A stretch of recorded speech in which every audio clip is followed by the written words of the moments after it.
लोग उसे बस किसी तरह मारना चाहते थे। ये बदरिया जो कभी किसी का समोसा तो कभी किसी की रोटी चुरा लेती थी, क्योंकि उसके भूखे बच्चे उसका इंतजार करते थे। एक दिन बदरिया किसी के घर से संतरा चुरा लेती है।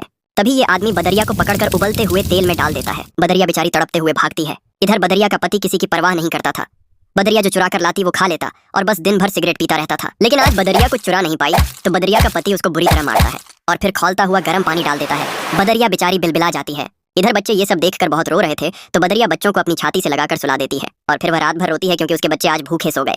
और सुबह होते ही बदरिया फिर खाना लेने जाती है। तभी उसका सिगरेट बाज पति उसके एक बच्चा को बाजार ले जाकर मांस की दुकान पर बेच देता है। इधर जब बदरिया घर आती है तो एक बच्चा कम देखकर घबरा जाती है। बच्चे रोते हुए माँ को सब बता देते हैं। माँ दौड़ते हुए मांस की दुकान पर आती है लेकिन बच्चा अब नहीं था।